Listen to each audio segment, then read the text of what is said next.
Hello friends, welcome back to my channel divine tutorials. Friends, जैसा कि UP TGT PGT की vacancies आ चुकी हैं, जो भी इंग्लिश लिटरेचर से प्रिपरेशन कर रहे हैं वो हमारे चैनल को सब्सक्राइब कर लें, पास में लगे बेल आइकन को जरूर प्रेस कर लें, जिससे सभी वीडियोस के डेली नोटिफिकेशन आपको समय से मिलते रहें। तो आज मैं आप लोगों के लिए लेकर आई हूँ विलियम शेक्सपियर के बारे में। ठीक है, विलियम शेक्सपियर के बारे में हम लोगों को यानी कि उनकी सभी बातें पता होनी चाहिए, यानी कि उनका born, died, occupation, spouse, movement, era, children, parents, सभी इंपॉर्टेंट पॉइंट्स हम लोगों को इन सब के बारे में जानकारी होनी चाहिए, जिससे कि एग्जाम में कोई भी क्वेश्चन आए तो हम लोग उसको अटेम्प्ट कर सकें। तो देखिए, सबसे पहले इनका हम लोग जान लेते हैं बॉर्न। तो बॉर्न इनका हुआ था 23 अप्रैल 1564। ठीक है, इनके बॉर्न की डेट सही निश्चित नहीं की जा सकती है, सर्टेन नहीं है, अनसर्टेन है ये।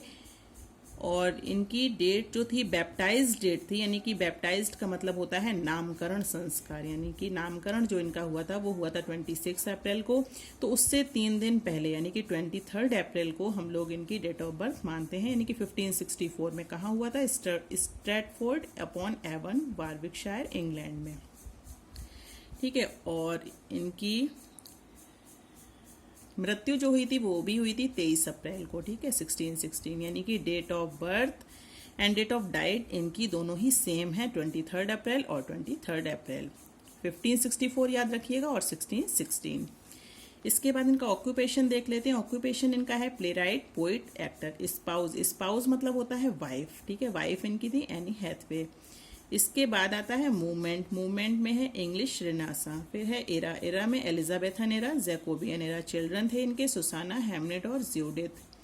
ठीक है, इनके 3 थे चिल्ड्रन। कौन कौन से थे? सुसाना, हैमनेट और Judith.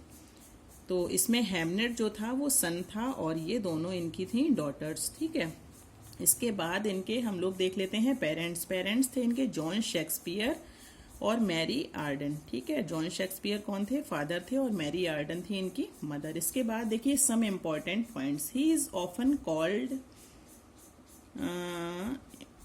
England's national poet and the bard of Avon. He is often called England's national poet, यानी कि इंग्लैंड के ये नेशनल पोइट कहे जाते थे, and the bard of Avon कहे जाते थे। He was born during the 6th year of the reign of Queen Elizabeth of England. इसके बाद देखिए he was baptised Christian in Holy Trinity Church. ठीक है, इनको बैप्टाइज्ड कहाँ किया गया था? होली ट्रिनिटी चर्च में। He was the first son and the third child of Mary Arden and John Shakespeare, who was a glover, corn dealer, trader in all kinds of agriculture produce. इसके बाद देखिए हमारा next point आता है there are several references to Shakespeare's schooling at the free Stratford grammar school at the age of 7। ठीक है, there are several references to Shakespeare's schooling at the free Stratford grammar school at the age of 7। इसके बाद देखिए Shakespeare was withdrawn from school. Shakespeare was withdrawn from school perhaps because his father fell on evil days। यानी कि Shakespeare को school अपना क्या करना पड़ा था? विदड्रॉन करना पड़ा था, यानी कि छोड़ना पड़ा था, क्योंकि उसके फादर की आर्थिक स्थिति अच्छी नहीं थी। What did after leaving the school is uncertain. It is however stated he was for some time a schoolmaster in the country, that he was apprenticed to a butcher, that he was apprenticed to his father। इसके बाद देखिए at the age of 18 Shakespeare was married to Anne Hathaway who was 8 years older than he, यानी कि 8 साल उससे बड़ी थी Anne Hathaway. From this marriage was born Susanna, baptized on May 26, 1583, and the twins Hamnet and Judith baptized on February 2, 1585। इसके बाद देखिए probably the domestic burden made Shakespeare abruptly leave Stratford to seek his fortune elsewhere. He left his birth town for London. इसके बाद देखिए in London it is reported that Shakespeare employed himself in holding horse's outside theatre doors और worked in A printers और lawyers office. इसके बाद आता है हमारा next important point, the play house with which tradition connects Shakespeare was called the theatre. In 1598 it was pulled down and in 1599 rebuilt as the Globe. इसके बाद next point आता है, इन 1596 Shakespeare's only son Hamnet died. ठीक है, Hamnet की जो है क्या हो गई थी, हैमनेट की मृत्यु हो गई थी. वो कितने साल का हो पाया था, 11 ईयर्स का हो पाया था हैमनेट. इसके बाद नेक्स्ट पॉइंट इसमें आता है, now he seems to have been growing rich. In 1597 he bought the largest house in his native town, जिसका नाम क्या था, न्यू प्लेस. इसके बाद नेक्स्ट पॉइंट आता है, in 1594 Shakespeare become a member of a new acting company known as the Lord Chamberlain's man.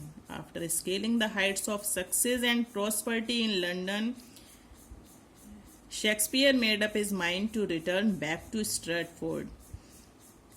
Having executed his will on March 25, Shakespeare died at New Place on April 23, 1616. ठीक है, Shakespeare की मृत्यु हो गई थी, कहाँ पर हुई थी, न्यू प्लेस में. And was buried in the chances of Holy Trinity Church. तो अब देखिए शेक्सपियर्स इंग्लैंड, यानी शेक्सपियर जब इंग्लैंड में थे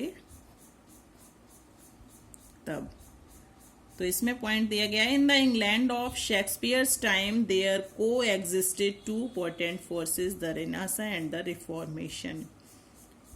It was a spiritual fusion between the old, the new world that gave birth to the Renaissance. The old world of Greece and Rome and the new world across the seas. इसके बाद देखिए, the Elizabethan stage conditions. The stage as such came into existence in the Elizabethan age. There were 3 kinds of theatres in London when Shakespeare reached there. तो देखिए कौन कौन से इसमें theatre थे, पब्लिक थिएटर था, private theatre, the hall of royal palaces and the inns of court. इसके बाद देखिए, many of Shakespeare's plays were performed in private theatres and at least a few in the royal palaces too. The Elizabethan audience was heterogeneous, यानी कि miscellaneous जिसको बोल सकते हैं, crowd.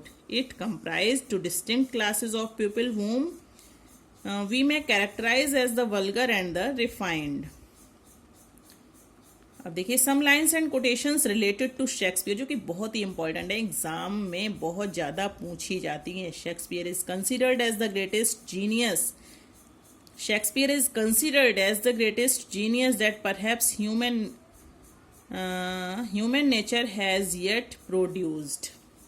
इसके बाद देखिए, Shakespeare undoubtedly possesses the quality of universality in his drama. Ben Jonson rightly remarked him, he was not of any age but of all age. इसके बाद ये जो लास्ट रिमार्क दिया है हेजलिट ने, हेजलिट remarks, his characters are real, being of flesh and blood. They speak like men, not like authors. तो ये था फ्रेंड्स शेक्सपियर के बारे में. बस यहीं से क्वेश्चन एग्जाम में उठा लिए जाते हैं और इसी तरह से मैं आपकी प्रिपरेशन इंग्लिश लिटरेचर की करवाती रहूंगी. अगर आपने अभी तक हमारे चैनल को सब्सक्राइब नहीं किया है तो सब्सक्राइब कर लीजिए, पास में लगे बेल आइकन को प्रेस कर लीजिए, जिससे सभी वीडियोस के डेली नोटिफिकेशन आपको समय से मिलते रहे. Thank you.